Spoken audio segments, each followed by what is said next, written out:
Welcome back, Wagoneers, to another exciting episode of the Wasted Wagon podcast. And we are at Russell's house today. Russell was a special guest 2 episodes ago, and he decided he'd like to join again, and he wanted to actually host us here today. And he's got a nice little spread of chips and salsa, cheese dip. We got Sean brought some nice pickle chips. If you remember back from our top 5 chips episode, we ended up bringing in some of our top 5s for the next episode, and we have the Utz fried dill pickle ripples, and those are actually really good. But Russell actually supplied us with 2 different types of cheese dip and 1 type of salsa, all of which are very good. And we happened to ask Russell where he got the salsa from. He said he got it while he was camping at Little Black Creek. We have a couple of people who have been to Little Black Creek and maybe have some things they'd want to share about it. Patrick was saying that Little Black Creek was great, so I don't know if you want to start on that. So, like everything in life, it's what you make of it. It's not the world's greatest campground, but the people I was with, the things that we brought to do, like activity-wise, the drinking, it was fine. Like, you can pay to go to like a little water park and all that, and that's cool. But we just had a good time because we were the people I was with, the drinking we did, the activities we had, and it was fun. Yeah. Now the scenery, the actual nature and natural scenery, amazing. The nature. How was that nature? That's pretty neat. The talent, not so much. Not so much. A lot older than us. So Blue hairs? A lot of blue hairs. So yes, but Blue it was. bush? I'm sure there was some. So it was okay. Like, it was good. I had a good time because the group I was with had a good time. Was it good or was it God? It only gets 2 of my hearts. Too good. I guess It only gets 2 hearts. 2 hearts. Yeah, 2 hearts. It wasn't a god. So you tell us about your experience, Todd. Well, as you know, I go camping quite a lot now. But up until I started dating my wife, I'd never been camping before in my life. It was just not my dad's thing. It wasn't really our family's thing. So my first camping experience ever was Little Black Creek, and let me tell you, it kind of fits the name, Little Black Creek. And what I mean is, like, the water is literally shit brown. Like, when you sit in the water, if you have arm hair, I try to do a good job of shaving my arms, but sometimes the little pricklies come out. And when you come out of the water, like the brown fecal matter looking stuff was kind of stuck to your arm hair. So, aside from that, and I haven't been there in a while, so maybe they made some upgrades to the campsite, but the bathhouse was straight up concrete jail cell look to it. Like, it even had a Friday the 13th flickering light bulb in there when you walk in there. That shit was just like, oh man, somebody's getting murdered in here tonight. Somebody's getting raped and murdered in here. So you had the brown water, the concrete jail cell bathhouse with the flickering light. My camper was right next to a roach nest in a tree, so you shine the flashlight on it, you can see those son of bitches just running around everywhere. And then, and I don't know how stupid something like Patrick said, the clientele there, what's the word you used? The talent. The talent. I don't know how stupid some of these people are, but I mean, we were parked at the campsite and our fishing rods go missing. Oh. And lo and behold, literally a walk around the bend, these dumb motherfuckers have them sitting right outside their campers. So, it's hello, those are fishing poles. We got you. The police was called. I don't know if they got arrested or not, but we got the fishing poles back. It's it wasn't very hard to find the fishing poles because it's just right around the turn. I'm asking you how much you got. No, I said how much. So, needless to say, maybe if I went back nowadays, it wouldn't be as bad. But, we just had a bad experience there, because you got asswipes stealing fishing rods. Water was really dirty. And that's my fishing rod. How long ago did you go? Oh, dude, this was probably maybe a year after Jessica and I have been dating. So we've been married for almost 15 years. We've been together. Okay, yeah, it's a long time ago. Probably 17 years ago. Okay, so the amenities are a lot nicer. The water is still the brown that you're talking about. They've upgraded a lot of the camping locations, and I guess the lodges are nice, a little bit nicer too. Again, I'm not knocking your setup. I'm just saying outside of like whatever you bring to the camp spot, you're not gonna find a lot to love. But in terms of like scenery and parking and price and stuff, like, and like some of the amenities, it has some of the nicer ones that are within like a reasonable drive of this area. Again, everything else, you got to understand, hey, where you are. What city is it in? What city is it in? It's in it's real close to Hattiesburg. It's in Mississippi. Is Lake Pickle Juice? It's probably Lumberton. Lumberton, yeah. I was wondering if that picture was shot at Crab Island. Remember that time we went on Father's Day in Lake Pontchartrain? It kind of looked a little bit like that. Pat, how long ago did you go over there? About a year and a half to 2 years ago. All right, so I just got back a couple weeks ago. I'll go let him know. Coda wants in. Yeah, Coda wants to be a part of the podcast. That's my dog. I had a great time, and I was a dog. the water was super, super low because they redid one of the levees, so they drained it themselves, and the water wasn't even a thing. Like we didn't get to go canoeing or any of that stuff. But they did have 2 disc golf courses on the premise, which was really awesome. I like disc golf a lot, and I played one of them, and it was a really cool, fun, like technical course for the first half, and then like kind of open after that. It was a really good time. So I had a great time over there. The cabins were cabins. They were kind of, let's just say, shitty for lack of a better word. I was going to ask how y'all's camping was done. You had cabins? Yeah, Or RVs? Normally we do. We have my in-laws have a camper, so Okay. now they have an RV. The group I went with, they have 2 RV campers. So I stayed one night in the RV with them. I have never been into the actual cabins themselves, so I couldn't tell you how good or bad they are. Again, luckily, my buddies have 2 campers, so we hung out in there, and then the kids were off doing their own thing by the lake. Some of the adults were supervising them. The rest of the adults were drinking. They like to do a costume party, depending upon which time of the year they go. So, like, I think there was a New Year's Eve party they went, but everybody had a costume on, and like they're like an 80s theme. So everyone at some point went and changed into their costume, and then 4 or 5 of the parents went missing and came out of the woods as like Jason With no pants on. to scare the kids. So that, like, some of the parents are with the kids, like kind of walking around like the campgrounds, like who would say at nighttime. There's all the stuff you can hear, and then all of a sudden 3 parents come out in mass, one with a chainsaw, to scare the kids. So like the kids had a terrifying time, but a good time overall. So again, some of it's kind of what you make it, but yeah, it's not the world's greatest campsite ever. you had to bring like everything too. There's like nothing in the cabins that they supply, or very little at least. Like they have a couple cups, but we brought like from pots and pans to everything just to be able to cook within the cabin. We recently went, last year, we went to Yogi Bear, Pelahatchie. Where's that? It's in Pelahatchie, Mississippi. And we rented a little cabin thing over there, and it was really nice, except the cabin. They had so many bugs and cockroaches in the fucking cabin. It tripped me the fuck out. Was it air conditioned? It had air conditioning, yeah. And that all worked fine. Okay. But just like seeing cockroaches just like tripped me out. We had to call the staff there to spray. Way out of line. And My margarita in my hand? it definitely ruined the trip. But everything else was nice. They had a lot of activities for the kids, and the kids rode this big tractor trailer, and then they had the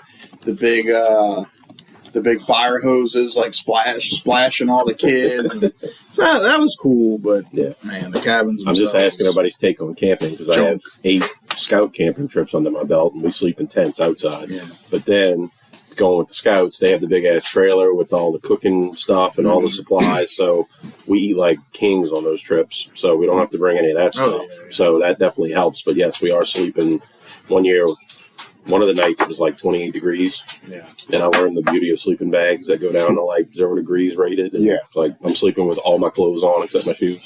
There's inside the sleeping bag, and there's definitely like levels to camping. Like there's like some really like glamping, Oh, yeah. like those really fancy like cabins that have all the amenities, Wi-Fi, yada yada yada. Reunion Lake and Cajun Palms, I think both of them have actually changed that name, but they're essentially like paved parking lots that are just basically known for the adult pool with the bar, swim up bar, and the kids pool with like moderate sized water slides and shit. Yeah, some of these parks we've been to had splash pads and stuff like that. You know? But like you have like the glamping spots, and then you have like some that have like a hybrid. They have like some like real camping grounds and area, and they have cabins, kind of like Little Black Creek does. Like I remember my family, we used to go to Ville Platte, Louisiana, all the time. I forget the name. It's like Crooked Creek, maybe something like that up there. But we used to go there all the time every summer for probably a decade plus, and we did some hybrid camping. Some people had cabins, some people brought tents like that.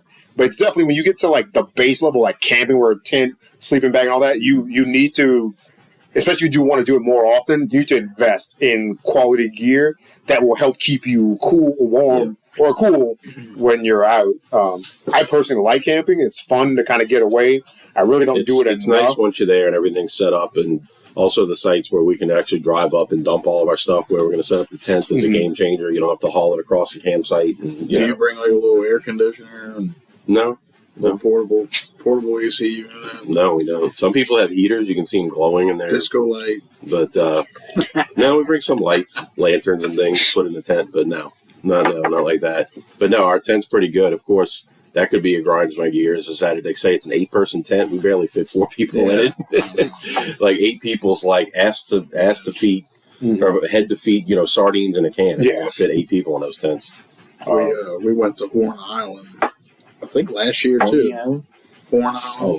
It's one of the barrier islands off of Mississippi, and we did tent camping. And I could deal with the heat. I could deal with all Mother Nature and everything. Just the horse flies, I cannot deal with. Hey, Flecko, you ready to go camping? The insect part of camping is my least favorite because I feel like once I get one insect or bug on me, I feel like there's going to be a million all over, and they're not. But I'm freaking out mentally just thinking they're all on me every time. I have that sweet blood too. I get bit no matter where I go. It's so aggravating. And like, you do. One place that I was about to bring up was Russell Park with the frisbee golf courses. I actually really like Buccaneer State Park, largely because of their frisbee golf course. It's very unique in the sense that you got like baskets that are like in between trees and shit. So you got like they're in like this little bin, and you got to throw it in there and like make it hook and curve just to get the basket. And I think that the challenging part of it makes it more fun.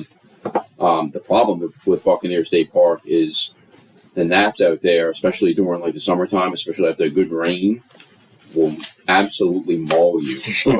And me, I like Russell said, he has the sweet blood. I get absolutely destroyed by gnats. My legs swell. You look at my legs, they're as bird as you're gonna get. When I get bit by the gnats, they swell like tree trunks. I'm going to go back and find these pictures, but the second trip, we quickly learned about bug spray. We got so bit up on that one. And then, like, on a future trip, I remember spraying down with the bug spray. It almost felt like you weren't getting bit, but you could feel the bugs repelling off of you. It was like, I felt like things are touching me, but I'm not getting bit and itching. But that's how bad. It was like they were, like, running into brick walls with all the bug spray. It almost sounds like a podcast at my house. Hey, That sounds absolutely miserable, Sean. But trust me, us adults definitely, we hang out till past midnight around the fire until it, goes out, and then you have to walk by moonlight back to your tent, and, it's good times. What happens in the moonlight? You go dancing. If you're still awake, you would know. Because that's the thing on these campsites, even if you're like barely whispering to each other, everybody can hear what you're saying.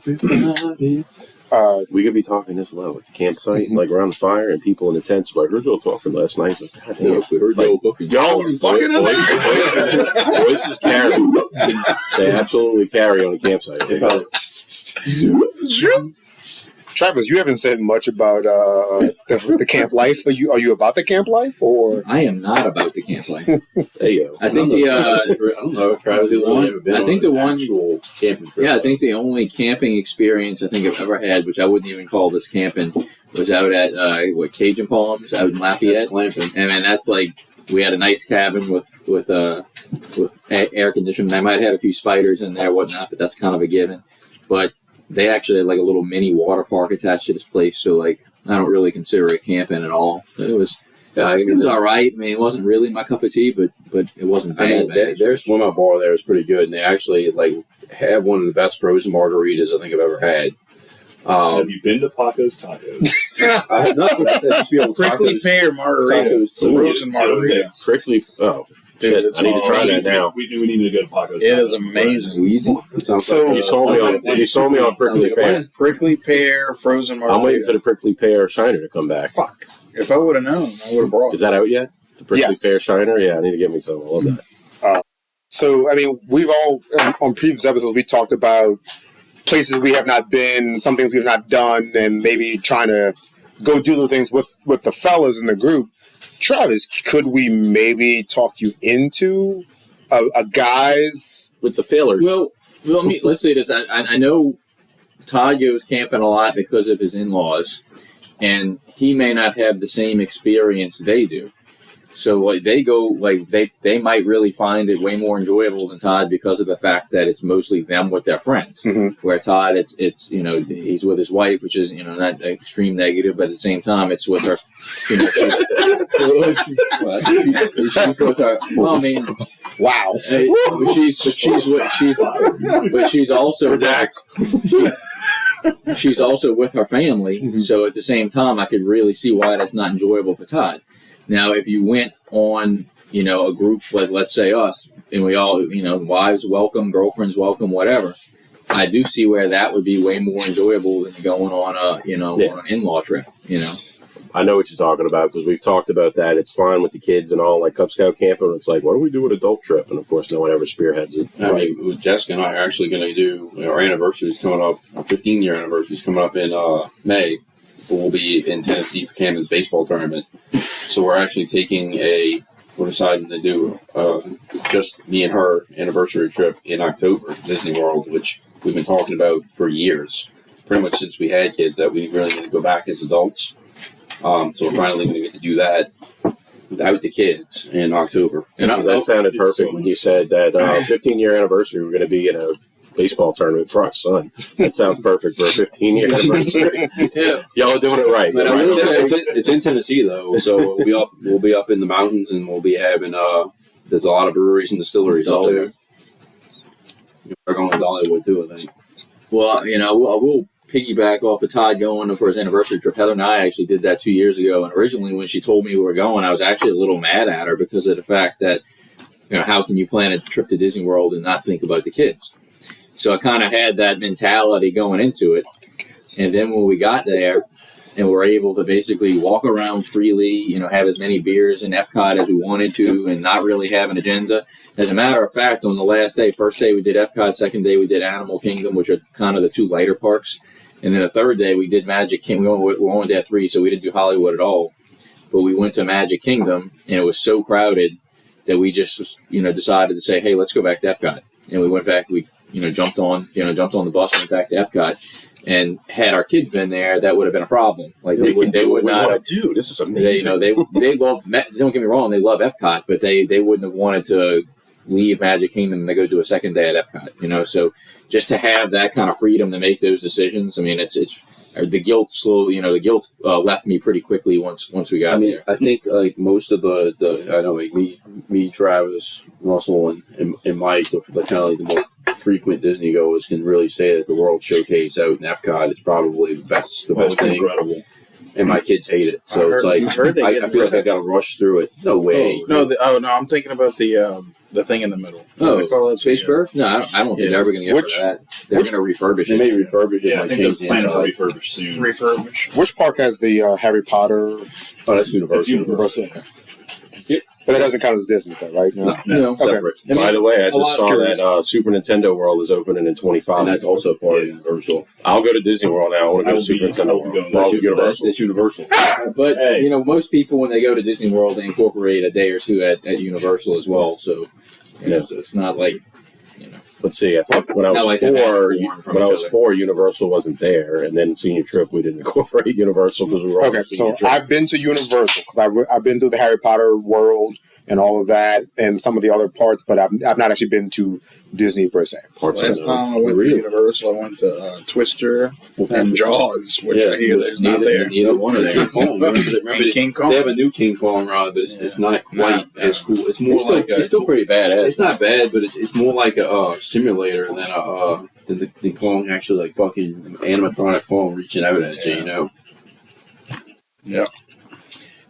But while we're on the topic of vacation, we understand that Patrick just got back from a trip to the beach. So how did that go, Patrick? The beach. I did. Let me jump back really quick to the camping thing and tie that up. The reason I like camping is because for me, vacations are a time to go and relax, unwind, and almost really do nothing. If I go on a vacation camping or the beach, let's say the beach because that's where I just got back from, I would like to park myself on the sand under a chair, under a tent in a chair all day. Maybe jump in the water a time or two to go to the bathroom. Cool. That's the same. And- The piss. Yeah, and cool off. But I'm the if same way. I'm on the beach, I just want to relax. Maybe if I can fall asleep, I will fall asleep in the chair with like the sounds of the water and like people around and stuff like that. It's relaxing enough that I can fall asleep to that. yeah. I love the So sound of the waves. I love the beach for that aspect. I've done that when we had the 2 chairs and the umbrella that came with the condo Yeah. and the towels over me. Mhm. I was completely dry. I had a drink in my hand, almost spilled it because I'm falling asleep in the chair. See, I don't get me wrong, I'm not a beach hater by any stretch. I do like going to the beach, but for me, I like to cap my beach trips at, let's say, 3 days. Like Yeah. I know people who go for like a whole week, and maybe some people really love it, but to me, a lot of it is just doing the same thing over and over again for 7 days if you're staying for a week. Like I could do that for 3 days, but like once you get past those 3 days, I need something else to do. Like Sure. I can't be just doing the same thing. If I'm there for say 3+ days, then hopefully I'm at a location where there's a park where I can go like get on like bumper cars or go karting or play putt, some sort of adventure like that. Phone parties. Where? Hedonism too. that's a whole different level. Shout out to Hito Rick. Yeah, I don't think he's with us any longer. But if he is, shout out He to died that. a happy man. We know that. Shout out to that legend. Can we Google that just to confirm? Yeah, you go ahead and do that while I fill the. What area were you at? Were you in Orange Beach? I was in Orange Beach. Now, did you guys hit up Big Beach Brewing? Did not. I mean, that's. I mean, me and Travis had learned about it this time around when we went back in Thanksgiving. I was very impressed with it. Is it in Orange Beach or? Okay, it's like right before you kind of go to golf, the You know bridge? where that Rouse's is? Like if you're coming from the track, if you're a go-kart mini golf guy, that's Yeah. the track. You go over on the so you cross the bridge and, Uh-huh. and then the track is on one side. Well, Big Beach is basically on the other side. Like, Okay. right on the other side, but you have to go a little bit into the neighborhoods. Gotcha. It's not far at all off the beach strip. Okay, so we stayed at the Phoenix 10, which is literally next door to Floribama. Like, you walk out of the front door, you go 100 yards, you're at the What Floribama. floor are we on? To the left, 11. or right? 11? Okay. I was going to say, I've been in like From the Phoenix front. 2 and Phoenix 6. From the front to the right. Yeah. So If you're looking at it from the That's- front. if you walk out of the front door of the condo So and it's turn like right, Floribama is 100 yards. Okay, the condos that are like right next to it. Mhm. My aunt owns one of those, like up in that place. And Oh, it's so Wish I would have known. So the 10 is not a rating, right? No, it's because there's I know. Phoenix 6 and 8. I've been in Phoenix 2 and 6, So and they're definitely 2s and 6s. And I just thought about I this. was on like the 26th floor, and I was like, yeah, this is garbage. I just thought about this last night or early this morning. I remember when we got to the condo, my phone popped up as a notification for a saved or a shared internet location. And I'm like, that's odd. And I remember I went to see Thomas Rhett at the Wharf years and years ago. And I'm looking at some pictures that popped up on Facebook memories the other day. That's a good concert, by the way. Yes, I've seen him twice now. It was a great concert. Turns out, I actually stayed in the exact same condo number at the exact same condo, Phoenix 10, as I did in 2018 when we saw Thomas Rhett. There was a group of like 7 of us. But again, it kind of triggered me when I saw like the remembered Wi-Fi networks. I'm like, why does that pop up? I haven't even signed in.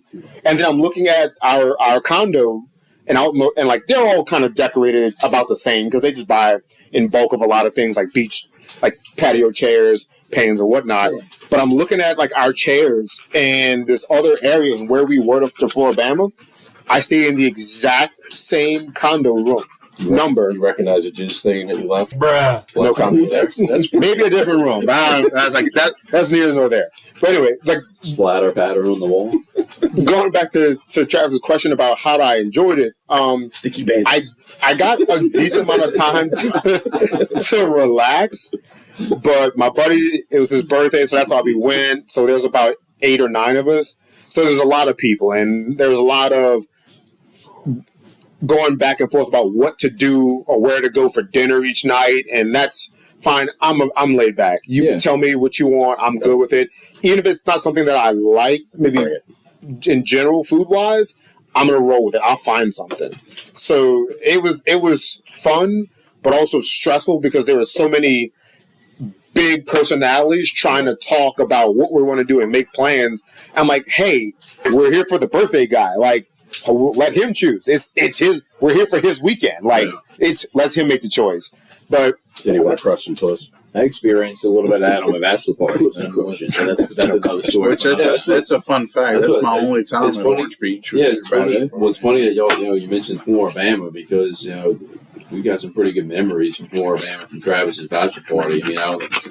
I think right when we got there, like almost everybody bought Travis a shot, so he's like fucked up within like 2 minutes. It wasn't a shot; it was like a full Jack and Coke. I finished one, and I have like 6 more, and I'm just like lined up in front of me, and I'm just down, and no kidding, by like 1:30, my night was over. Like 1:30 in the morning. 1:30 in the morning. Dude, that's a good time to leave because I still have flashes of my memory. I think most people had plans to stay out till 3 or 4 in the morning, and maybe some did, but like I was back in the condo hurling at 1:30. So that was when Travis had a chair in front of the toilet. He was just sitting in front of it, just waiting to puke. So I mean, Doug Lee and my cousin Jason got in a fight out in the parking lot. If you're familiar with those two, they hated each other pretty much ever since they knew each other. Mm-hmm. So we're in the parking lot leaving. He's like sick. We're got to bring him back to the condo or the fishing, whatever it was called, fishing the cottage or whatever the hell we were at. It looked like a Jersey Shore house. It was super nice. And Jason and Doug are like practically throwing fists at each other in the parking lot. Meanwhile, Brian Bankston is trying to hook up with like a 34-year-old chick, and he's like, how old was he at the time? 26 maybe. He's been trying to hook up with like a 34-year-old. And she's got this friend with her that's like a little short squatty girl, and everyone was calling her the grenade. And like, well, somebody's got to defuse the grenade. So meanwhile, Brian ends up going to this chick's place, and he doesn't even do her. He's like, she like fucking she's like backed out on me at the last minute. And I was like, wow. And he ended up sleeping there without getting any. It's like, dude, that was a complete waste of time, dude. Hope you got a good night's sleep. You went over there. You slept over there. Somebody had to defuse the grenade, and nothing happened. He woke up in his ass. A whole lot of wasted time, dude. A lot of wasted wagons. And a shout out to Matt Hotard, because he was the guy that had to defuse the grenade, hold the conversation with her, and act like he actually was interested. But he was actually married at the time and just doing a solid for his buddy. Yeah, so I mean, I had a good time. Don't get me wrong. My buddies from Baton Rouge. This is what we went with. Everyone had a good time.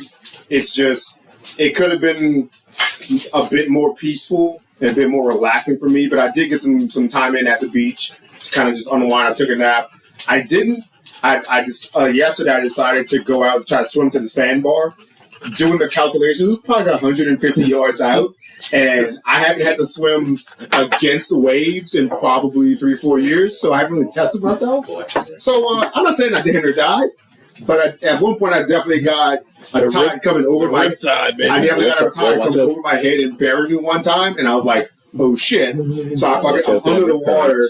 I get my sunglasses that are falling off of me. I pop back up and I'm like, and I spit all the fucking salt water, and then all of a sudden another wave hits me, and I fucking fall back. Meanwhile, your tall friends are like, what's So it was probably about 5 feet 8 inches of tall. Like, so I'm every bit of like barely 5. Your friends are like, "What's wrong with Patrick?" What's wrong with Patrick? Meanwhile, Patrick's like, "It's been a good run." See you on the other side. Got the white flag sticking out of the water. One of my friends is at the sandbar. Some rando dude is also at the sandbar. They swam ahead of us. So me and another buddy are going out there, and the other guy that we don't know, his girlfriend is coming out with us. So there's 2 of us already at the sandbar, 3 going there and 3 behind us. And I got to the point where, like, once I got my bearings and stuff and, like, got all the fucking salt water out of my body, I'm like, all right, where am I? I'm like, okay, cool. And that's the thing, like, you get disoriented. I'm like, you panic. I'm like, fuck, I'm lost. I'm like, oh, okay, there's the sandbar. And I'm like, you know what? It's scary. And I'm like, you know what? This ain't fucking worth it. Yeah, first door. I'm taking my bass back across. So, like, I can swim and swim well, but it's just, if you get disoriented, man, if you can't find your bearings in real quick, you freak out. And when you freak out, that's how people fucking drown. Not that they can't swim. Yeah, with the riptide and everything, if you don't think, like, oh, lay flat, lay horizontal to the shore and all that, and you're not thinking that when you're like, yeah, you know. Once you're guzzling fucking salt water and spitting out trying to get away. Not to mention you're wasting all that energy. Yeah. Like, just freaking out. So, yeah, I kind of got myself together, and I'm like, all right, cool. The waves are kind of coming up, so I swim on like an angle back towards the shore, and I kind of got to where I could stand up and kind of look around. I'm like, all right, cool. I'm like, I can go back over that way, this and that. And then I was like, I'm exhausted. Let me go sit my ass down. So I went back to the chair, and I was huffing and puffing for about 2 minutes, and then I passed out. And I was like, all right, cool. Time to go back. But I think you mentioned an interesting point when you said that it was fun, but you kind of had, you're the laid back guy, and you kind of had a big group, and a lot of people had like different opinions on where they should go eat or what they should do for the day, things like that. And I've actually brought that up quite a bit, and Todd and I go on these trips with our sons every summer, and we always, try to invite as many people as possible, but it ends up being, just he and I, and the boys a lot of the time. And it ends up not really being that bad because, you don't have that kind of difference of opinion. Because we have been on trips where we've had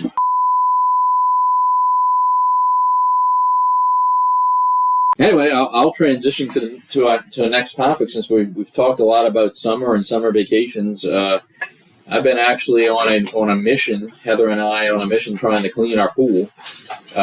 It looked like a pond a couple of weeks ago, and looks like Lake Pontchartrain, like Lake Pickle Juice. Hold on, I'll save that for finishing up the story.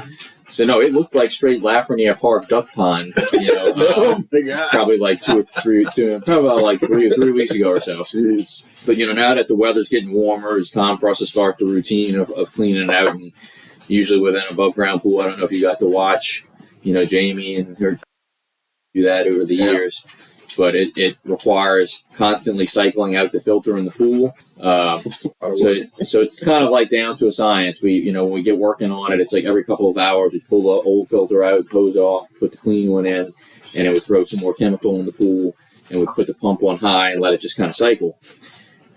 Last Sunday we had that pool clear blue, thinking we'd be able to go into it this weekend. Well, and this was probably our fault because we didn't do any of the routine during the week, but it had rained a couple of times and we didn't change the filter. And by Friday, it was back green again. Not necessarily Lafreniere Park pond green, but more so like pickle water, more so like Lake Pickle Water green. Lake Pickle Water. Water still has the herb. So over the past couple of days, we've been back at it, cycling out the filter, putting chemical in it, trying to get it blue again. Hopefully through the week, we won't get too tied up and busy to where we're actually, able to get it blue again. Maybe next weekend, if y'all aren't busy, we can come. Y'all can come over and then we can christen the pool for the first time this summer. Oh yeah. I think we need to do a podcast from Travis's pool deck. Yeah. Why aren't we supposed to have something like some kind of event at Travis's pool while we did a podcast? I think it was 2 years ago or so. 2 summers ago. I don't remember. We're Why supposed you looking at me like I It's supposed to be like some like We said we were going to pull everything out of my shed. Something at the pool. Huh? Pounding. I was just going ahead and refresh my memory because I have no idea. we were just talking about it earlier. Pounding at the It was pool. the name of I was pounding at the pool? the name of a certain fantasy team. 2 individuals were going to get locked in my shed and just go at it. So what individuals are these? Was it the shed? I It's, thought they it's probably me in a In Wheezy. your pool. If I had to guess, it's probably because the way they're looking at me, it's probably me and a Wheezy. And like, listen, Not you. No. Was it you? Not you. oh, Go easy, yeah. I mean, would I give this battle solid would you 5 want? hearts. Would you want to pound Weezy? It's that fella up in Asheville. No, I'd give this event a solid 5 hearts. Let's call it that. okay. It was the fella up in Asheville. My memory has been refreshed. So, listen, Not the fella with the shawl. It was pause it there. the shawl. The Asheville resident and the Wheeze, the pounding that they would be doing is different from the pounding that I and the Wheeze would be doing. Say what? Because I'll tell you, if I ever saw the Wheeze in person, I might fuck them up. Has it been 3 years already? Because I'm trying to remember. When did we have? It was definitely at least 2. Who won the fantasy league 2 years ago before y'all? Who won last year? Oh, we won this year. Well, no, but I mean, We beat y'all. Doug probably. I was gonna say because our because that was the asterisk year with I remember the taking a nap and waking up and Harrison Doug beat Mark in the oh yeah. Yeah. the guy That's what I was going to say, because our name that's named after the said event that didn't happen was 2 years ago. It's already been 2 years. Oh my goodness, pounding Weezy. I like tent dancing. Tent dancing? That sounds like a Dave Matthews song. Pitching a 10. I just do like an 8-minute jam session song called like 10 pounding. But anyway, all that was my purpose of going there is just that I've been working hard to get my pool back blue again. Hopefully by next weekend it'll be there. And again, y'all are all welcome to come. I'll be camping next weekend up in Reunion Lake, so for Mother's Day. Luckily, Camden doesn't have a baseball tournament until we go to Tennessee. So Yeah, I don't know what my schedule's going to be like come next Saturday, Sunday, but we shall see. So I'm not going to say no to your to the pool invite, even if it came and just be like a bunch of us. If I can get away and just maybe have a glass of bourbon to just kind of Sunday, 1 o'clock, I'll be doing Mother's Day stuff, but not in the evening. Like Oh, that. sure. Oh, that's Mother's Day. Yeah, Mhm. I thought it was about Saturday. Well, Saturday, my child's going to be at a lovely grammar school production of Beauty and the Beast at 6 o'clock. Can't wait to watch that. Sounds thrilled. Mhm. So I'm very excited. Sean. Bottom line, any Thrilled weekend, if it only lasts an hour. any weekend that y'all are kind of sitting at home and saying like, "Hey, I'm kind of bored," and then I wonder, Andrew Smart had did that a few times and then ended up not coming over. Hey, mind if I bring the kids over? Sure. Let me clean and get everything ready, and then not show up. But race grill, or close. But yeah, anytime y'all are kind of sitting there doing nothing and want to, look bored on the weekends, the pool's open. I mean, I'm always happy to come over just randomly, just for nothing specific, and just bring a bottle. Well, summer's coming up. There may be some days during the summer, when I'm not working. The boys of Well, I might get a Summer's tan coming. and read a book. Summer's coming. You know what I like drinking when I go to the beach and like fun outdoor activity? Modelo. Is it gonna make your top 5? Maybe you should save that thing. I'll save it. Never mind. that for the in no particular order. I'm pretty sure I know what you're talking about. Any chance I get to wear my fucking chubbies out for beach hangout party time, I'm in for it. Your chubbies? Yeah. Oh, we had this kind of brief discussion earlier before the pod. Are you or a shower? Oh, Jesus. We both know that the dude, the old man, I guess we can find out later. we both know that the guy, we all know that the guy in the YMCA's locker room is neither a grower. Well, he's a shower. Wait, you can't be neither of them. Definitely not a grower. Yeah, he's a shower. He likes to shower. If you're neither, does that make you trans? Showers are usually hold on. showers usually the ones with the big dicks. And then Big dicks that are like, Wait. well, this dude's is tiny, but he still likes to show it. Like I said, No, that's an exhibitionist. A shower is someone that who is like whatever size he is. He's that size kind of all the time. It doesn't really grow anymore. I mean, it's like that, but he's a shower. no, that is a We're grower. doing Urban Dictionary proud right This dude now. ain't no grower. Well, he's How do you know? I think we're tied to saying he's like 80. Have you seen it in Rex? No.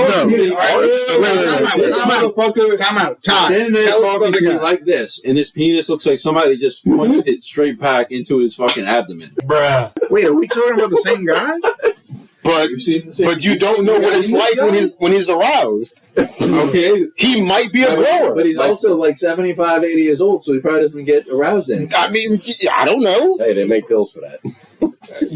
I'm just saying. Where the hell are we going with this, man? I don't know. Russell, you've been quiet too long. Jump in here. So back to chubbies. Well, All those shorts. Russell's like, I don't want to see any dicks tonight.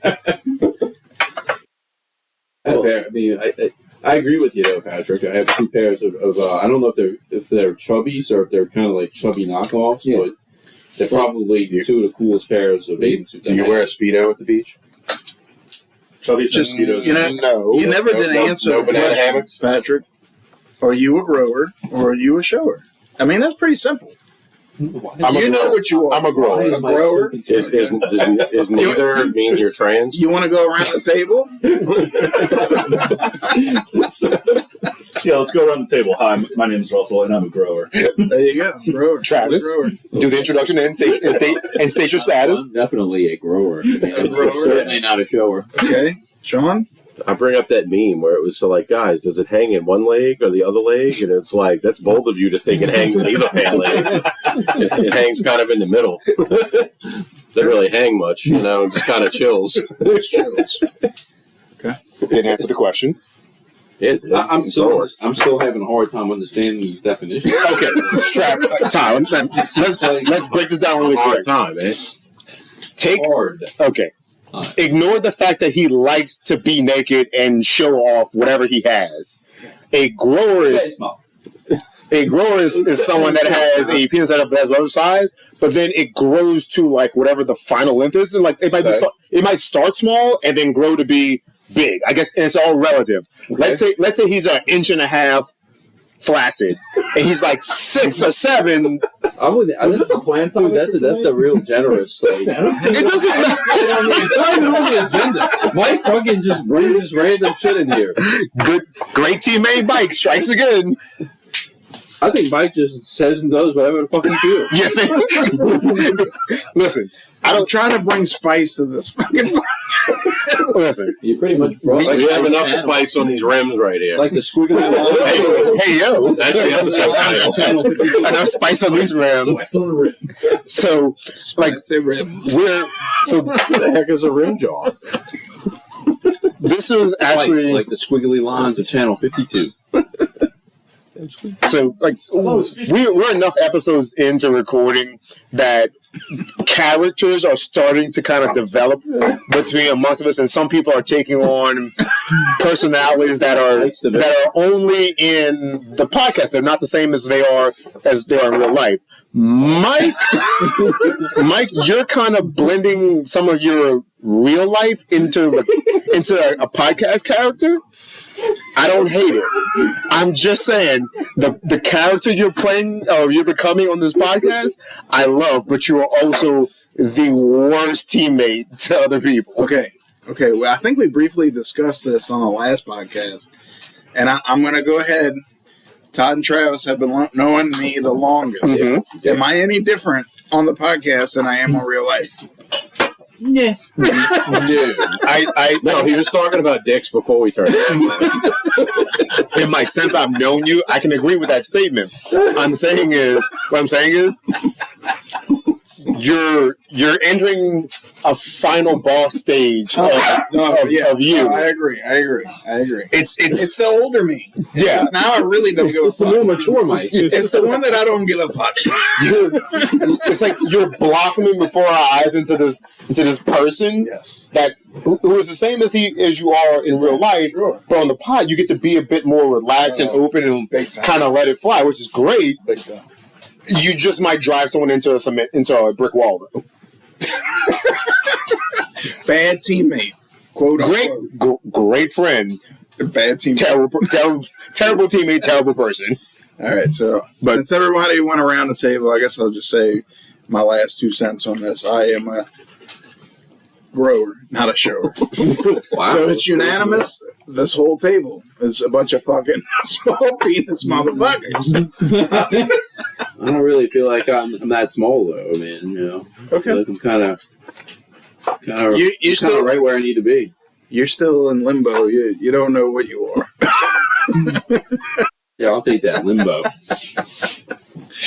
Anyway, so go ahead. What were we talking about before? Well, we were talking about chubbies, and Todd mentioned that he That's right. has 2 pairs he really likes, and I actually looked it up while Mike was going off on this sidebar rant here.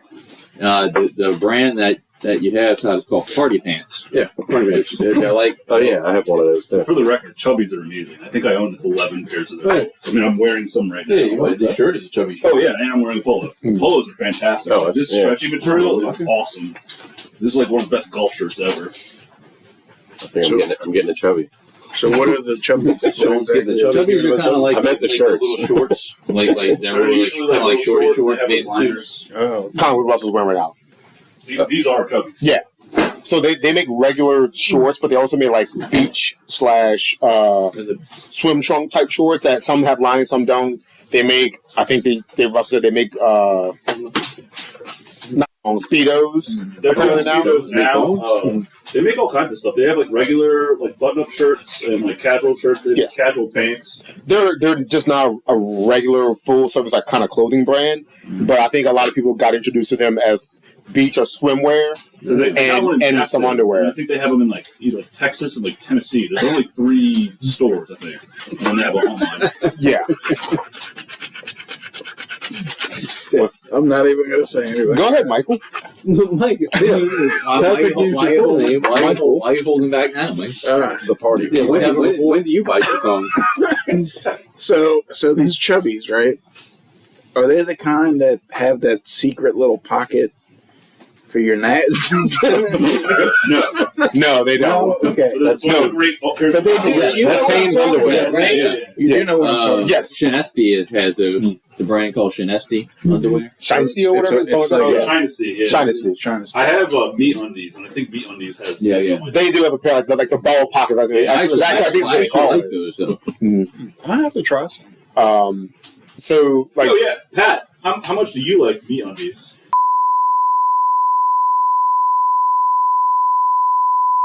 I like the MeUndies. They're fine. I'm a boxer guy more than briefs.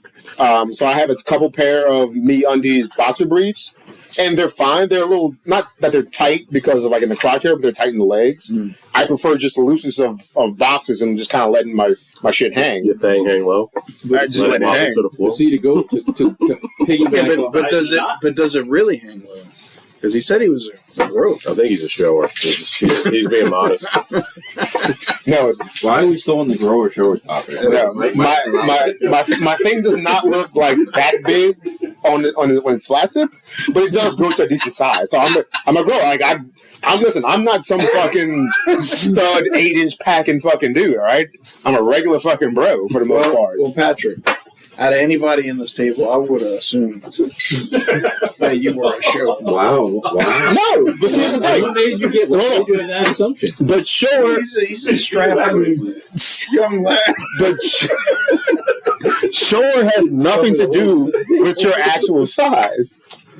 Sure is just how like the ratio of what you show flaccid versus what you show hard. You can be 6 inches and show 4 and only grow to 2 more inches like that, and you're a shower. Or you could be 1.5 inches flaccid, grow to 6, you're a fucking grower. Are you trying to say Patrick's a grower and a shower? Listen, This conversation is making me uncomfortable. He should say Patrick started it. listen, I'm not doing bad in that department. Okay. I'm more proud of the fact that I'm more of a girthy fella than I am a limpy fella. Team Girth. Oh, Yeah. Is it like a chode? Or not a chode? I'm not saying I'm a beer can, but if you get a 20-ounce Powerade bottle, I ain't fitting in that bad boy. What's the next topic? Before we move on, y'all mentioned the ball pockets and underwear, and like I gotta say, like when I buy new pairs of underwear now, I look for those because like the ones that don't have the ball pockets, like kind of I call it suffocate. Like they almost like they press your wiener down so much to where you feel like you have no space. The ball pockets kind of you put your balls in there and it pushes forward a little bit, and it's got the wiener It's pocket. like a man bra.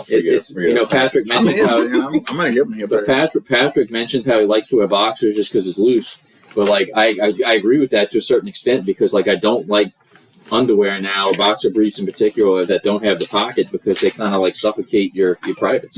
Nowhere on the podcast planet does it have anything about They turn it into ball a pockets and growers and showers.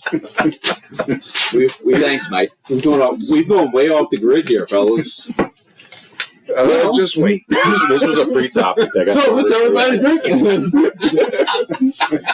Well, that is on every agenda. So let's go around. What is everybody drinking tonight? And to kind of chime in with the hospitality that Russell has showed us, not only has he supplied us with 2 different types of cheese dips, a salsa, multiple types of chips, but he's also making a lot of margaritas as we're celebrating Cinco de Mayo. He is supplying us with margaritas as well. No, Patrick supplied some of those. It's the 5th Thank of May. Yeah. Queso? So, you guys want some queso? Russell, since you're hosting today, we'll let you start. What are you drinking this Also, evening? I'm growing a delicious spicy margarita. We just muddled some jalapeno peppers, and we got actually Patrick. What's the brand that you brought? It's Altos tequila. the sweet and the sour mix. Agalima spicy jalapeno margarita mix. Yeah, so it's just already a pre-mixed jalapeno sour mix. It's really good. We got some tahini for the rim. So that's what I'm doing. I haven't tried your simple syrup in it yet, but so like not to jump in front of you on the. No, you're good. So the one I just made is really good. I added a little bit of simple syrup, and this one actually has got a nice little kick to it too. I'll probably go over and put a little drop or 2 of it in, but I'm not. I didn't infuse the jalapenos in or anything. It's just normal simple syrup. Okay. I'm not a big tequila guy at all, so by that proxy, I'm also not a margarita guy. I'll drink margaritas if they're frozen, and I usually like a frozen strawberry. Just on the rocks margarita, not really that my thing. Although I kind of feel like I could get into a good spot with maybe doing spicy, but like the spicier the better. So like Spicy margaritas are the best. like in my opinion. the spicy margarita mix and this tahini on the rim with a muddled jalapeno inside is a pretty good mix for me. It takes away some of the taste of tequila, which I don't overly love, like other spirits. But so I can get in and out of this real quick. I'm also having a homemade spicy margarita. It's a great rim I job. might have to try one of those. It's looking pretty good with the jalapeno. Tell you what, It was, now Pat. that you I've did got- good. You did good. Thank you. I kind of know what I'm doing a little bit, but I'm just kind of playing with it. So to be quite honest, Travis, I'll get you one right now that I've gone already. So I'll go ahead and go. I know I've mentioned this one before. My love for LA Cat Brewing, and to go off of the Cinco de Mayo theme, I'm having another Golden Sombrero Mexican style lager. I already spoke that up 2 pods ago. That's a very tasty beer. But the one I drank before that is actually, and this is where I was asking you beforehand that this probably won't be posted till after Mother's Day. I drank beforehand the Abita Brewing Barney, and that is a mix of Purple Haze and Andy Gator. And it's actually pretty good. And if you know Andy Gator kind of does the trick. It gets you buzzed pretty quickly. Now, where this was, my wife actually texted me a picture of Abita has a blueberry beer out. It's called a blueberry wheat ale, and she asked me if I could find it. So drove over to Total Wine, and it's only available in what they call a berry pack. So there's 3 strawberries, 3 Barneys, 3 purple haze, and 3 blueberries. So I bought that for her. We already opened that one, but I went ahead and got our second one to give to her for Mother's Day because she said the blueberry actually tastes just like Sweetwater Blue, which is her favorite beer. So anyway, but back on what I'm drinking, Barney, Golden Sombrero, both very good. Beater's really cool. They do a bunch of those mixed beers because I know I also like the Turbo Gator, which is a combination of the Turbo Dog and the Andy Gator. It seems like they're starting to mix the Andy Gator a lot because they already have the Straw Gator, they have the Barney, and the Turbo Gator. So they like to mix the Andy Gator, which is their high alcohol one, with the other one. So have you been to the brew pub over in Abita? I have not. He has. So we used to go all the time. I love it. It is phenomenal. So it's in the pub pass, which we've mentioned quite a few times on this podcast. But we all need to go because if you haven't been to Abita since it's been updated, so they redid it a couple of years back. Yeah, it's nice. Phenomenal. All right. I'm drinking. I've drank 3 different beverages. First, I started with a Gallia Sans Concession. It's actually brewed and bottled in Paris. It's a tropical IPA. It was actually really good. You could definitely taste the citrus. As far as I hate IPAs, but this one is very, very drinkable. A dear friend of mine brought it back from Paris for me, and it didn't disappoint. I like your French accent, by the way. Gallia Paris, 1890. Sans concession. But it was. I'm not an IPA fan, but this one is definitely very drinkable. It's good. It's good. And I had a nice spicy margarita that Patrick made. I brought my own Cuervo Gold, but we also mixed it with whatever that is over there. What is that, Patrick? Altos. And now I'm drinking a Gnarly Barley. I know we've gave out several props to Gnarly Barley over the years, but I'm drinking a Gnarly Barley House Margarita Gosa. Ooh, how was that? And it's perfect for Cinco de Mayo. Perfect for the occasion. Since rough glass, it's not quite as good as the Urban South Lime Cucumber Goza, but it's good. It's definitely good. It suffices on this Cinco de Mayo. It's more fitting than my Gorlami over here that I'm drinking again. Best at Italian. I know. From equal parts. Well, I am drinking one of the margaritas too. Very good. I like the the tahini around the rim. Good rim job. Mm-hmm. I like some good old rim. Yeah. Then the Gorlami Italian beer. Tahini is not my favorite, but it's good just because it's like pre-made. You can toss it on there. There's some nice spicy salt that you can make. See, I'm a sugar guy. Sugar. Mm-hmm. But I don't know what to say about the Gorlami now that I've had 3 of them. It's like I'd have to try other Italian beers to compare. It's like it's got a unique flavor, but I don't know if I really like or dislike Italian beers at this point. I have to try some other ones. I'm a grower, not a shower. No.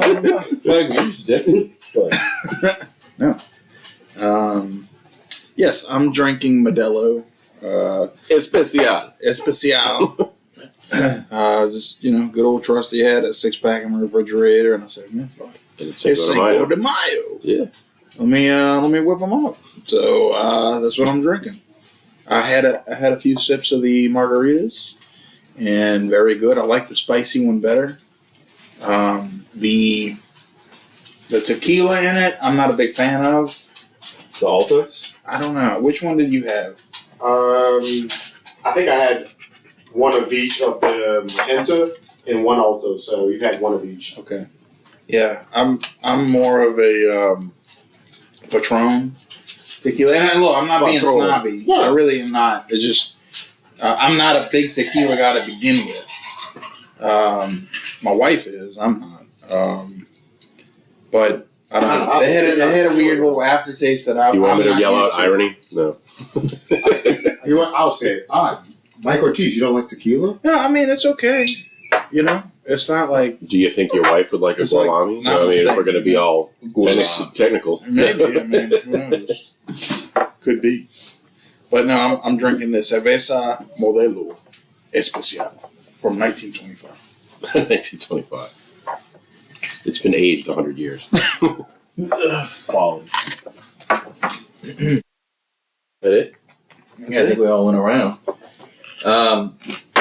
So the next thing on the agenda today is Mike wanted to talk a little bit about the Canelo Alvarez fight. And penises. As far as he's done a lot of that today, multiple times. That wasn't even on the agenda. Mike just I don't added know. it. What- do you Mike think- penciled it in at the Do you last think second. Canelo is a grower or a shower? Oh, that dude's definitely a shower. What do you think? Oh yeah. He's got 0% body fat, probably, so Yeah, he's he's a shower. definitely a shower. Them skinny dudes are showers. Yeah. No, look, I'm I'm gonna go ahead and say it. I didn't see the fight. I wish I would have. So I went on pay-per-view. I was about to order it when I realized it was like $100, and I just couldn't.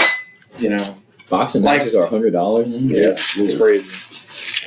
I'm saving it to watch the Tyson fight. I'll pay. I know it's on Netflix, but if in case they do charge, I am gonna buy the Tyson. Look, fight. legitimately, It's the way we're watching that. We're all getting together and watching that, right? Yeah, I don't Legit, mind. I don't mind buying it. we talked about doing a live pod for the draft. I think this would be a great opportunity to do a live pod since it's on a weekend. Yeah. As It's in July, I believe. long as it doesn't interfere with the St. Louis trip. Anyway, I think we already checked that. I out. really did want to watch the Canelo fight only because there was a lot of smack talk beforehand. So who is he fighting now? I know like Munguia, 2 or 3 boxers. Period. yeah. Canelo Accurate. was fighting Munguia.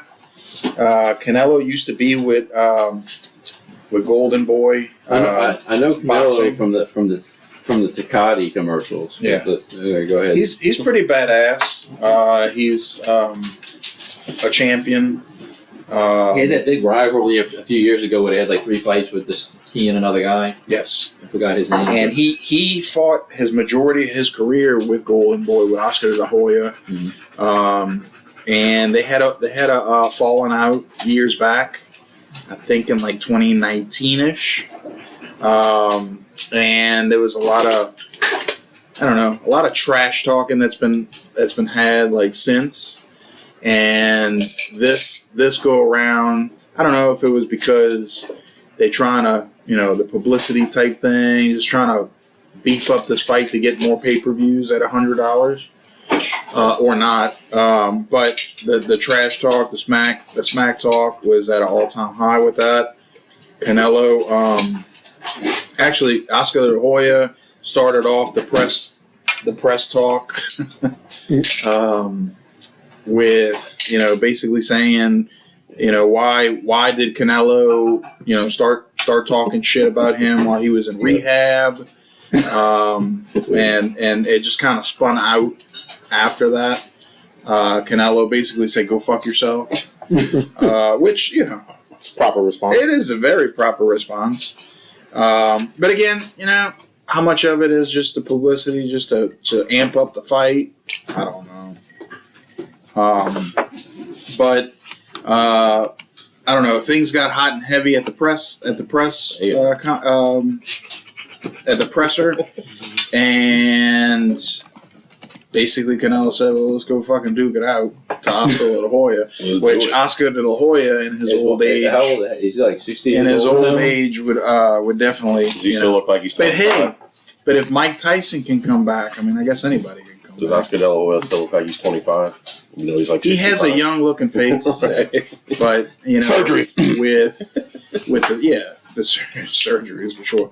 But with the drug history and all that, I don't think he's nowhere near in fighting shape. And look, he was decent fighter back in the day. He wasn't great, but anyway, I just kind of wanted to bring it up. Do we have to pull up De La Hoya's record here? Yeah, let's pull it up. Go ahead. Sure, De La Hoya was I mean, he was good. considered great at one It time. was He was just God. He was good. I don't think he was one of the great. He was good. But he wasn't. Like he might have been. Tell me what his record was. I know you're jumping on Canelo's bone here, but you know His record was 39-6. 30. So 39. And he won. Wait. Oh, so maniacal. he turned professional and he won world titles in 6 different weight classes. Okay, well, I'll eat what I said. That was How many hearts? I mean, 6 losses is not Mayweather. Just 2 hearts. Well, Tyson had 6 losses. I mean, Is he a grower or a grower? He's definitely a shower. That's what I said. 100%. I mean, okay, all right, he's great. All right, I'll shut the fuck up. I mean, I think they called him. I'll eat what I said. So are you Tito Ortiz is a shower for sure.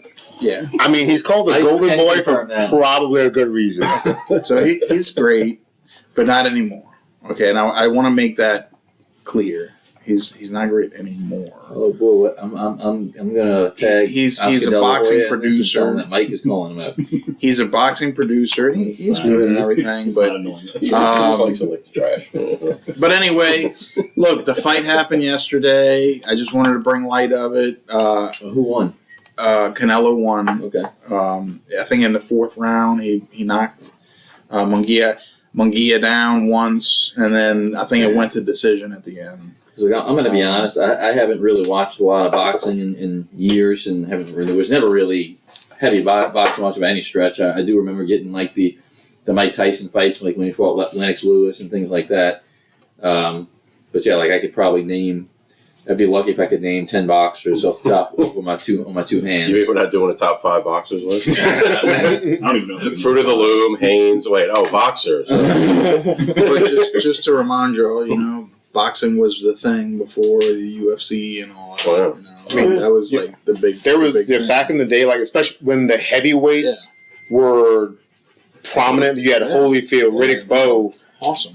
Tyson, and it was like HBO had the market covered. Even Mayweather, even in the olden Mayweather. Yeah, but like there were more Lennox heavyweights. Lewis and There were more heavyweights and more big name stars. Like 100%. boxing stars were like famous people. So boxing back in the 90s, from heavyweight down to almost flyweight or some of the lowest weights, had stars, and it was appointment television, absolutely, like other events are now. And it's sad to see that. I'm not a big boxing. It's the younger generation, looking at a boxing match and being like, "Oh, they can't kick, they can't grapple. Yeah. What?"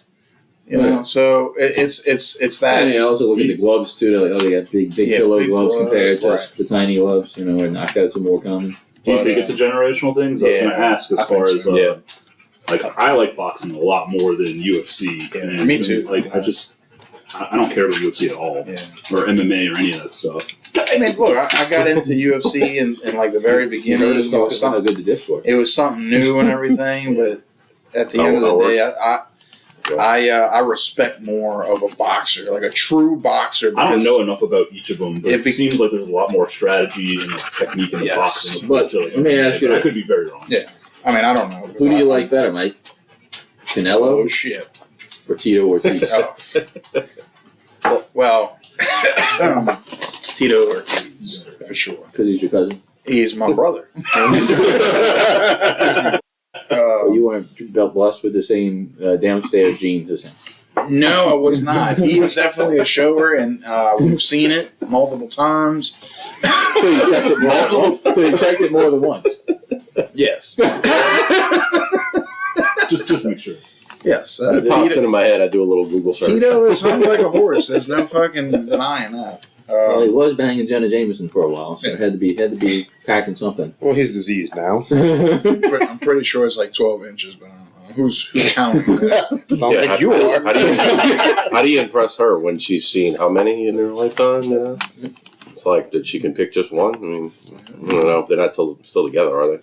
No. I don't think so. I think he's got a girlfirm that is probably like 20 years old or something. Look, and don't get me wrong.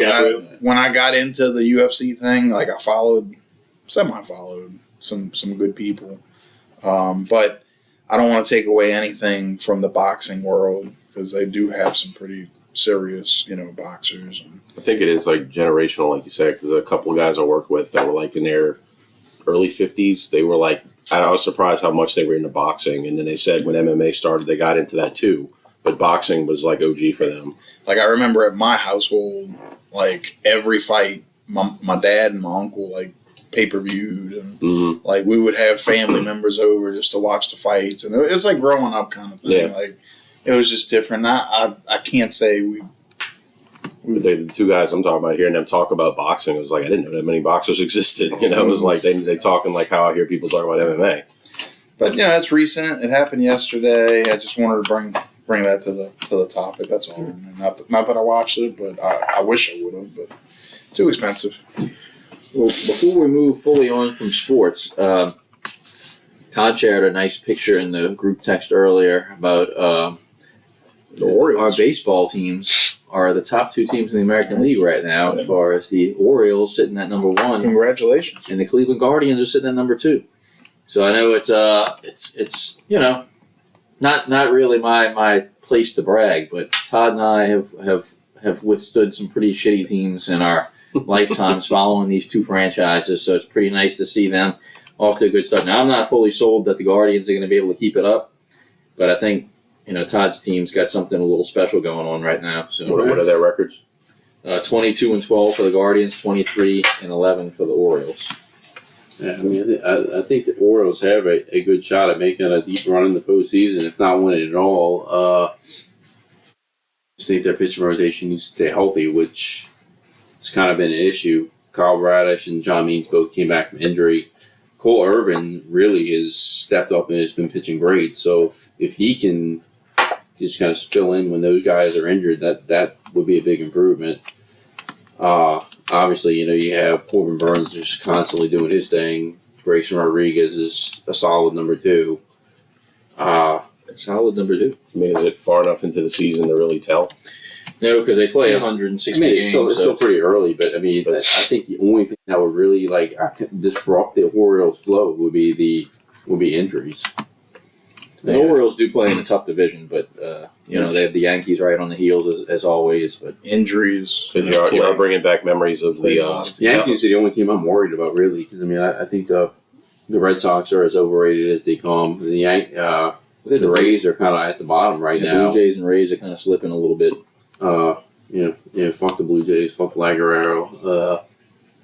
But I think the only team the Orioles really have to worry about, like Travis said, the Yankees, which are kind of at the heels. I'm just saying, you're bringing back memories of the Pelicans sitting at number 1 in the West at 18-8, back-to-back 40-point games by Zion and CJ, and then what came with that? Reason why baseball needs a salary cap is because the Yankees can just go buy anybody they want. Todd mentions annoying. Todd mentions before the Yankees don't particularly draft well, and a lot of those guys that they draft never really even see the team or get traded before they make it to the team because the Yankees will just go buy the best available free agent and keep those and trade some of those picks for them. I agree with you. I think it's way too early to get excited about the Guardians. Yeah, they're in second place in the American League, but the Twins were on a 12-game win streak and were the division champs last year, so I'm not going to get my hopes up. And they're starting to get hit with the injury bug, so we'll see if... I remember back when the Hornets started 11-0, and they made a big deal. It's like, they play 82 games, right? Right. I don't even know if they made the playoffs. Baseball more than that. Baseball is 162, something like that. What are y'all's thoughts on Aaron Judge getting thrown out the other day? I saw that on SportsCenter or whatever. So they said it was his first time being ejected ever or something. What do you get thrown out for? He yelled at the ump after a bad call. They struck him out or whatever, and he said something to the ump, and he was just out of here. Yeah, and look, I think it's called for. I mean, just because you're Aaron Judge doesn't mean you're invincible, and you shouldn't be thrown out because you're Aaron Judge. And it's funny because who was it that shared that was Josh shared a video with Todd and I about a bad call, a strikeout call on Gunnar Henderson the other day, and it was like almost in the dirt. And then the umpire does the whole dramatic strikeout call, and Henderson doesn't even argue it. He just walks away laughing because of how bad of a call it was, and it was terrible. The pitch was like almost in the dirt. He struck out on it. I forget what former player just recently came out with a statement saying that we need to have a grading system for the umpires and a relegation system, and that, let's say the bottom, let's say 5-10 umpires get dropped down to the minors, and other new umpires who are probably younger get with maybe better eyesight and just better discretion get brought up, because Angel Hernandez should not be umpiring any game at any position on the baseball field, especially as it gets close to the playoffs and the games really matter towards the end, But I think he was kind of advocating for not the use of the computer and the kind of computerized strike zone being used, but that being overlaid of what the umpires call to determine their correct call rate. Right. And the bottom or the worst umpires get moved out of like doing MLB games, and we bring some new umpires in. I like that idea. Sure. I'm not so much a fan yet of removing the umpire to going to a fully automated computerized strike zone. I don't want to do that. But if we can use that tool as a gauge for umpires to determine how right or wrong they are, how often, I like that. And absolutely get them out of there. Like just like the better umpires get rewarded by getting to do playoff games in both hockey and all the professional sports, the bottom, if you're consistently in the bottom for, let's say, more than a couple years, you should be moved out because you're not able to do your job at the high level. And there's so much at stake in games. You have to have the best of the best available to it. You can't let someone like Angel Hernandez blatantly making bad calls that are affecting games, and who knows how far down the line that call will go to affecting a winner, a series winner, maybe a World Series winner, or any sport kind of champion or whatever. Before we fully move on from sports, I know Patrick mentioned hockey. My Kings got eliminated the other night, so I am no longer in the hockey playoffs race. But I did decide to wear a hockey jersey, and I actually kind of hate this team now, but I actually used to like them a little bit in the 90s just because of two of their players. And I wore this because they did eliminate the Maple Leafs last night in the playoffs, the Boston Bruins, and I've got a 1990s throwback Kyle McLaren jersey. Again, I can't stand the Bruins now just because of their history in the 2000s of just being a consistent winner, and just the city of Boston. Not really a big fan of a lot of their sports teams.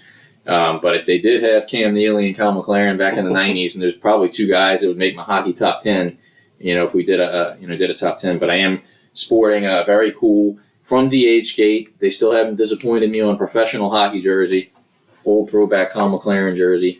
I was leaning back so the camera could see the bear. Throw it to the... I like how they made the little C on it. That was pretty cool, and the little C in his last name. Oh, yeah. The small C. Yeah.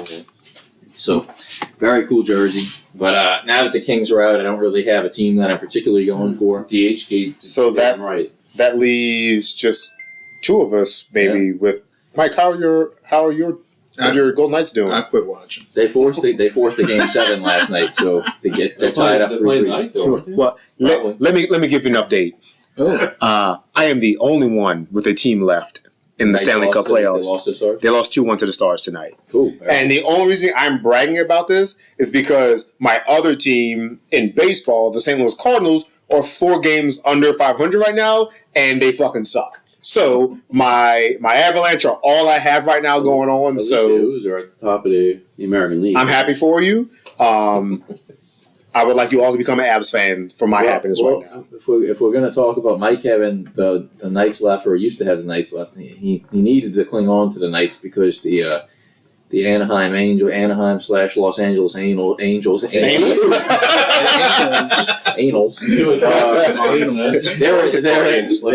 They are essentially a minor league team right now. So let the record show, Travis has not had any of the margarita yet that I made for him. This is him on his own. But speaking of minor league teams, that was a Freudian slip. Who's worse right now, the Angels or the Marlins? Oh God, the Marlins just agreed to trade their best player, I think, who won the hitting title, the batting title. Yeah. So they just traded him to the Padres. So that basically says they've already waved a white flag on their season, and they've which they should. They're like 7-12 24. And I think they got 6 players for him or something. So they really, they cleaned out the draft picks. So a couple pitchers and some 3 or 4 prospects. Yeah. So maybe they'll be the future Orioles from racking up on draft picks. But man, I thought Arise would have been a guy they would have built around for a long time. He's still young, won the hitting title last year, but they traded him to the Padres. We'll see if makes the Padres any better, if they just continue to underachieve with all the talent on their roster.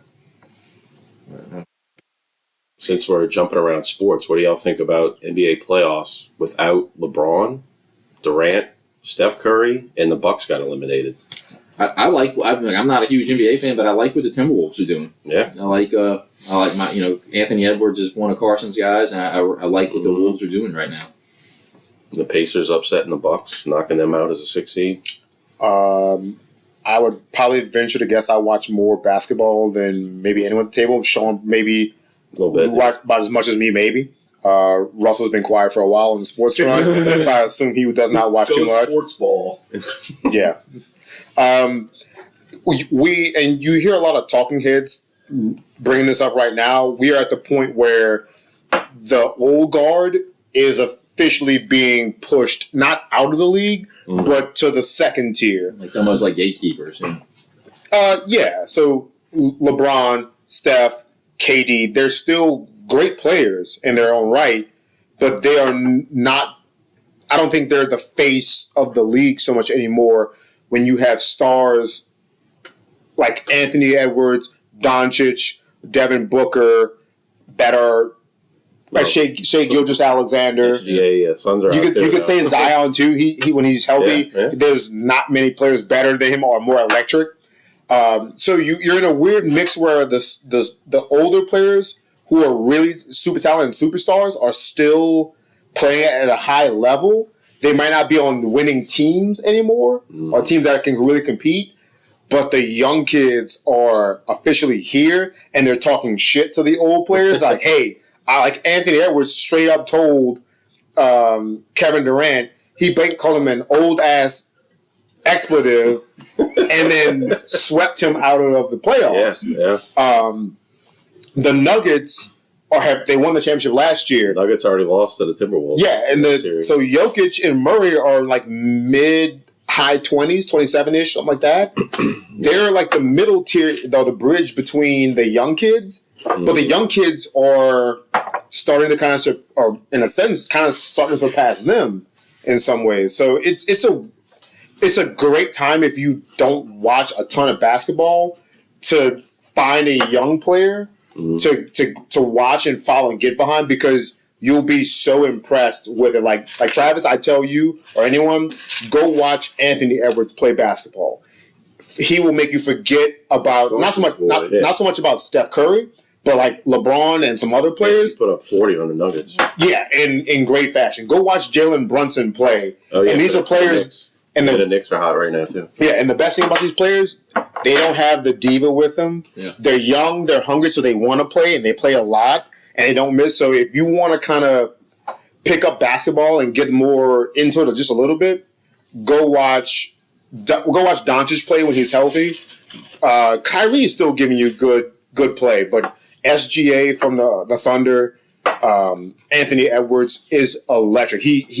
Your son Carson would probably love him, and I think you'd probably fall in love with him too. Just he can do everything on the court, and he's so much fun to watch. The young players are here. The old players can see their mortality a lot clearer now, and it's about to be over for him. Well, they're saying this is Tatum's chance now with the Celtics. So it's he's probably, he's not old, but he's older. Yeah. And it's this is his chance if they don't win this year. He's old, quote unquote, at 25, 26, because Anthony Edwards is 22 and is already ascending to be as much of a star, if not more of a star than he is. Mm-hmm. And so is SGA from... He played a great villain in that Adam Sandler movie.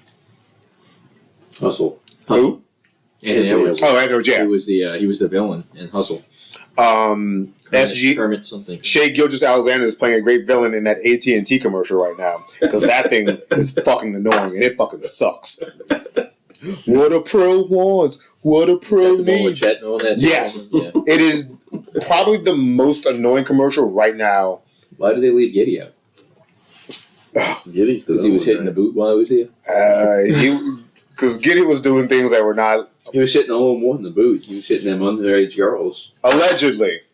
Allegedly. I ain't trying to get fined or fired. Not on episode 25.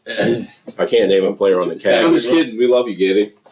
I can't name a player on the Cavs, but I just had to Google that they did beat the Magic. So the Donovan Mitchell. Okay, Cavaliers are moving on. They Yeah, Rubio announced his retirement, so he's not there anymore. Donovan Mitchell and Garland.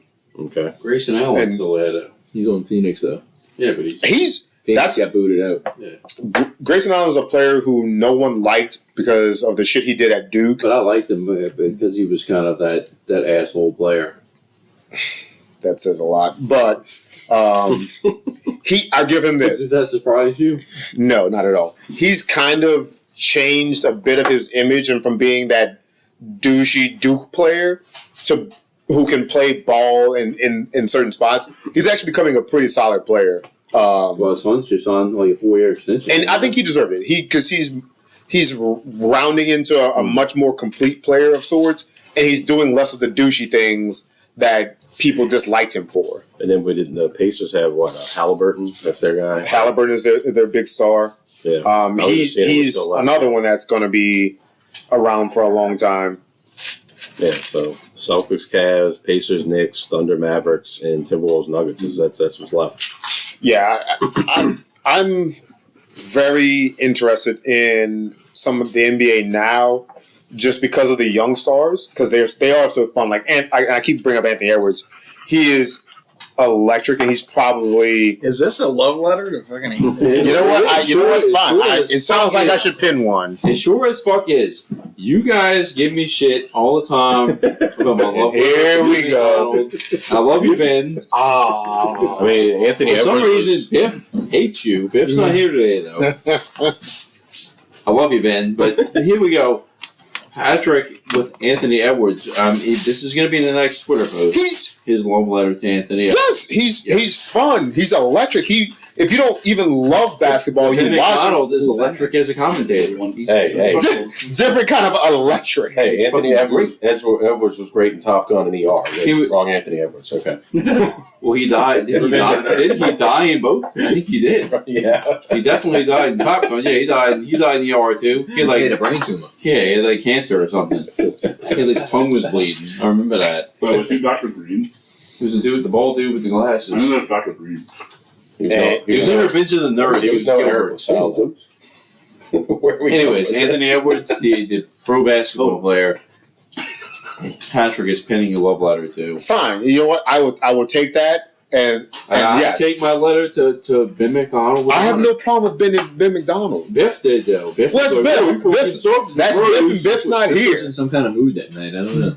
Do we have what grinds my gears, or we just want to? Yes, we do. Yeah, Mike has the grinds gears. He left the table for us. He's right there. So, Mike, are you ready? Just in time, right on cue for the next rendition. We're going off the rails. What grinds? Wait, we're not Todd's talking about gears. love letters anymore? Not anymore. You Talking missed, about gear grinding. you missed that And chance. that segment of what grinds Todd's gears. Except today, it's what grinds Mike's gears. And now it's time for another segment of what grinds Todd's gears. So, this is actually more of Jamie's grinding gears. She asked me to talk about it tonight. It does kind of grind my gears as well, but more her for sure. And what it is we signed up for Walmart Plus. And I don't know if you know what Walmart Plus is, but you go on, you do your groceries on an app, and they deliver it for free to your house. You get to choose a time frame that day usually, and they deliver it to your house. We used to do the curbside pickup, which is fine, but you still have to drive there to Walmart, deal with the people that usually. It's a bad experience usually because it takes them a long time to bring the stuff to your car or all the rest of the stuff. This is very appealing because it's like, oh shoot, I just order all my shit all my groceries that comes to my house, I just literally pick them from my porch to my refrigerator. We're all good. The only problem with it is the problems that we've experienced and the ones that have grinds Jamie and I's gears is that two things. Substitutions are ridiculous. More often than not, when you order something, it's going to get substituted.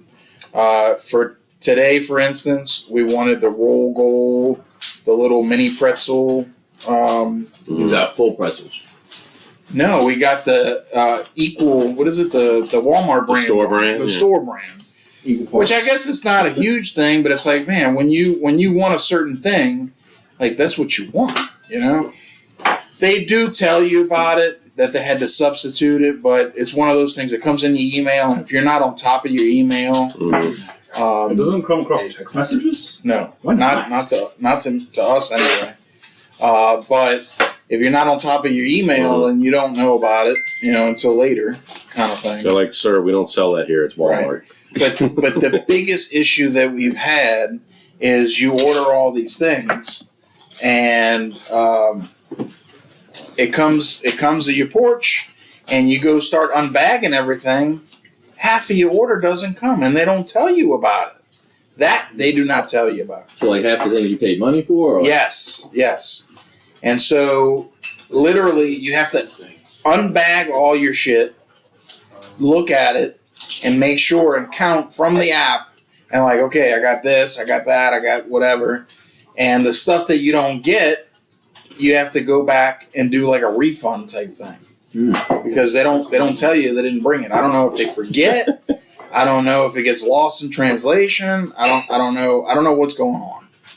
Another thing with the app is it's one of these things that they have the tip built into it, so you could choose no tip, but I wonder if that has anything to play into you not getting your delivery full order. fee. Oh, so you tip shittily.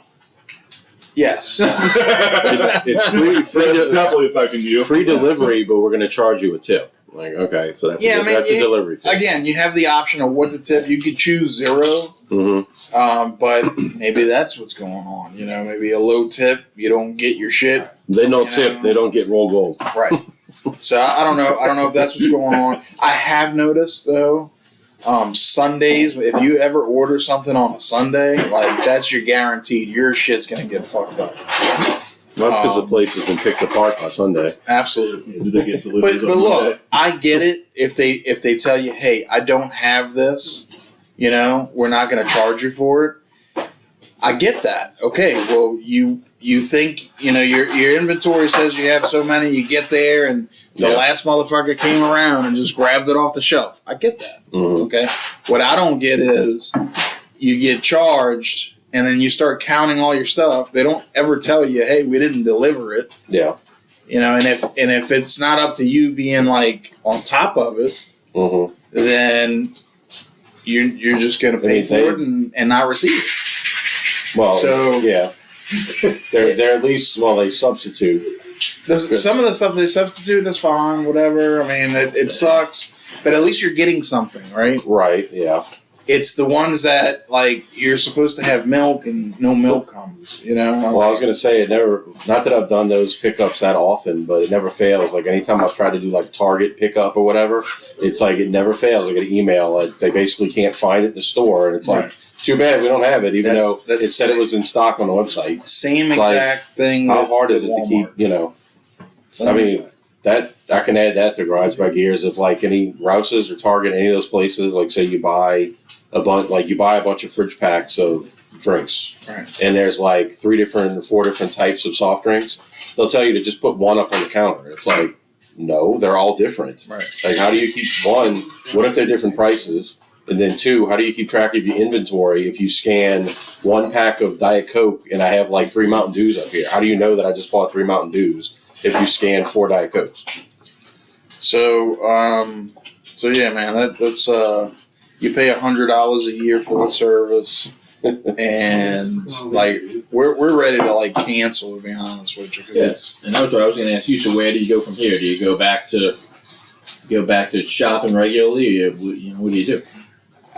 It's a convenience for us to have it delivered at home, but to be honest with you, the curbside is no better because you probably have the same shit going on. You get home and then you realize you don't have the crap. Mm-hmm. I guess the alternative here is just go to the store itself and just the good old brick and mortar. And just go shopping back in olden days and deal with the lines and the people and the idiots. I can say I love the self checkout at Target. I've been using that like crazy.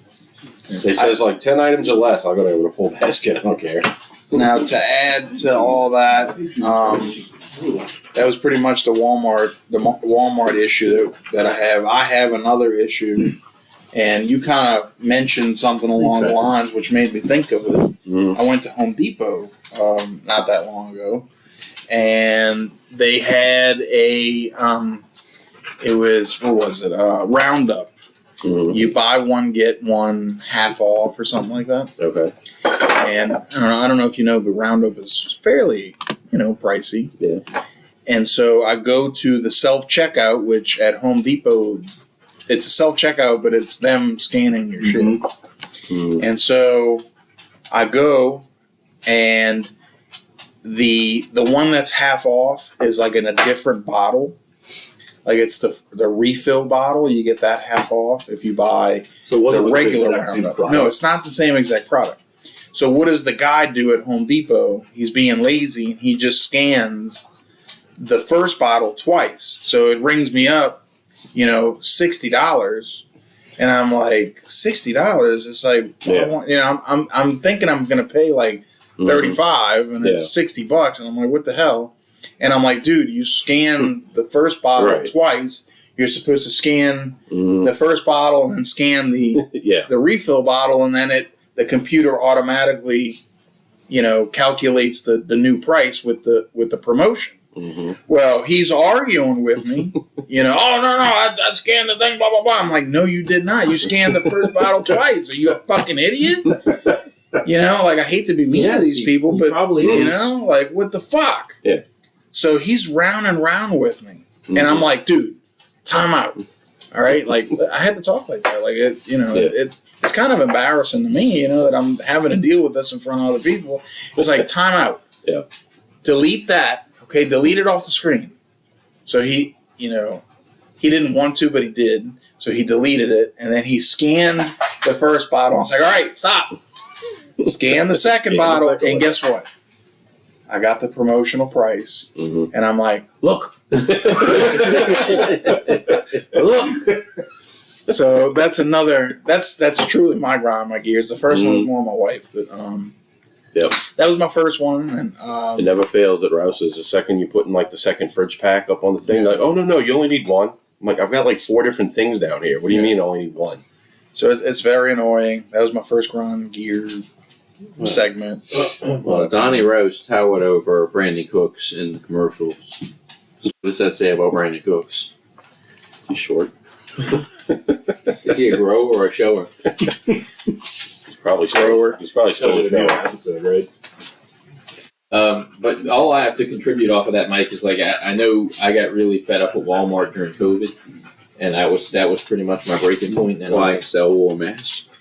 It was just the amount of people there, and the I guess they had the rules in place, and it just became very frustrating to shop over there, and so I ended up going switching to Winn-Dixie right around the corner, and actually that's been my go-to place since. I gotta say, it feels good to not have to set foot in Walmart. Yeah, it's just a price thing. When you start looking at everything, Walmart does save some money. It really does. We like shopping a lot at Sam's, which is totally different experience. Oh yeah, totally different. I still go to Sam's. Upscale, man. I mean, I guess because you have to pay extra for that membership. Y'all go to Zapardo's at all?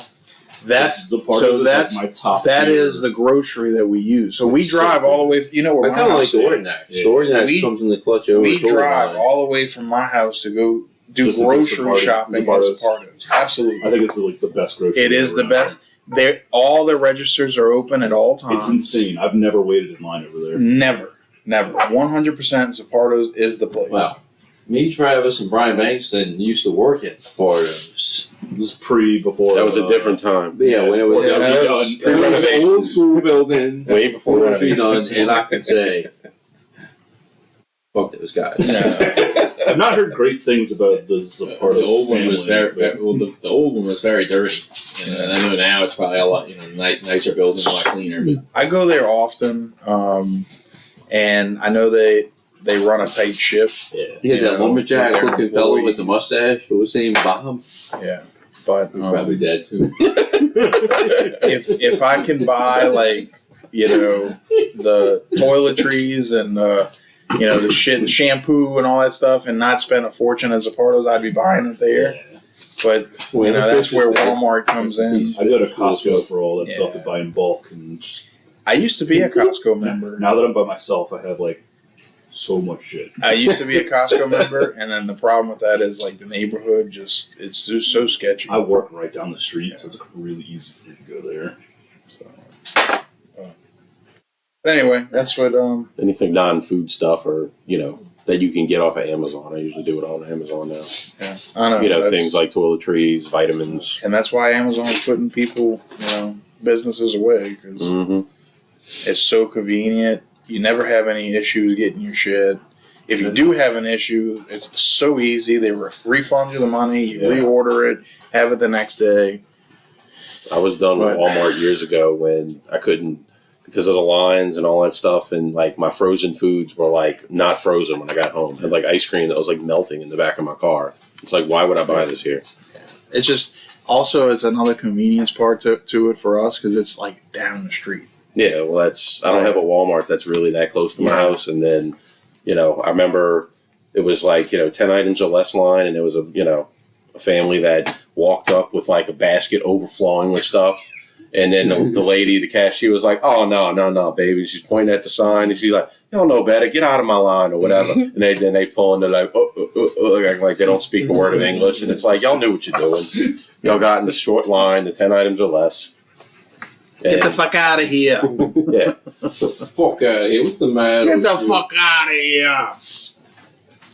I just remember "Oh, no, baby, you know what that sign says." And they still stayed in line. They still stayed there. It was okay.